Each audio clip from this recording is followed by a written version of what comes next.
Hello students, मैं उत्तम Singh, instructor of electrician trade, आप सभी का हैप्पी यंग ITI में स्वागत करता हूं। आज हम डिस्कस करेंगे एस्टिमेट एंड कॉस्टिंग चैप्टर के कुछ मल्टीपल चॉइस क्वेश्चन है। तो आइए स्टार्ट करते हैं। पहला क्वेश्चन है, एक पुर्जे को बनाने में कुल मिलाकर कितना खर्च आएगा, इस गणना को क्या कहा जाता है। पहला ऑप्शन है क्रय मूल्य, दूसरा ऑप्शन है विक्रय मूल्य, तीसरा ऑप्शन है एस्टिमेट और चौथा ऑप्शन है कोई नहीं।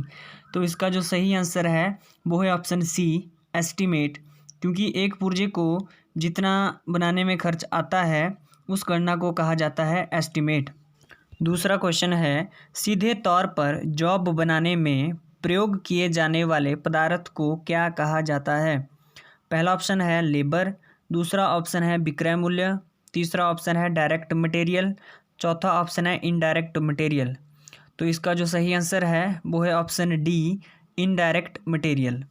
सीधे तौर पर जॉब बनाने में प्रयोग किए जाने वाले पदार्थ को इनडायरेक्ट मटेरियल कहा जाता है।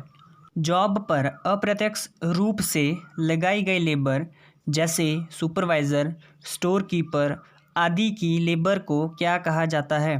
तो पहला ऑप्शन है लेबर, दूसरा ऑप्शन है अप्रत्यक्ष, तीसरा ऑप्शन है इनडायरेक्ट लेबर और चौथा ऑप्शन है विक्रय मूल्य। तो इसका जो सही आंसर है वो है option C, indirect labour. Job पर अप्रत्यक्ष रूप से लगाई गई लेबर को इनडायरेक्ट लेबर कहा जाता है। चौथा क्वेश्चन है, सभी खर्च जोड़ने के बाद जॉब की कीमत में लाभ जोड़ दें तो उसे क्या कहा जाता है। तो पहला ऑप्शन है क्रय मूल्य, दूसरा ऑप्शन है विक्रय मूल्य, तीसरा ऑप्शन है लाभ और चौथा ऑप्शन है हानि। तो इसका जो सही आंसर है वो है बी, विक्रय मूल्य।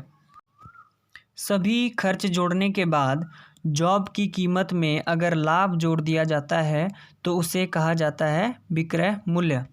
पांचवा क्वेश्चन है, जिन पदार्थों का प्रयोग जॉब को बनाने में अप्रत्यक्ष रूप से किया जाता है उन्हें क्या कहा जाता है। पहला ऑप्शन है पदार्थ, दूसरा ऑप्शन है अप्रत्यक्ष, तीसरा ऑप्शन है लेबर और चौथा ऑप्शन है इनडायरेक्ट मटेरियल। तो इसका जो सही आंसर है वो है ऑप्शन डी, इनडायरेक्ट मटेरियल। जिन पदार्थों का प्रयोग जॉब को बनाने में अप्रत्यक्ष रूप से किया जाता है उन्हें इनडायरेक्ट मटेरियल कहा जाता है। छठा क्वेश्चन है, जॉब को बनाने में कारीगर द्वारा मशीन पर सीधे तौर पर लगाई गई लेबर को क्या कहा जाता है। पहला ऑप्शन है डायरेक्ट, दूसरा ऑप्शन है डायरेक्ट लेबर, तीसरा ऑप्शन है कारीगर और चौथा ऑप्शन है विक्रय मूल्य। तो इसका जो सही आंसर है वो है ऑप्शन बी, डायरेक्ट लेबर।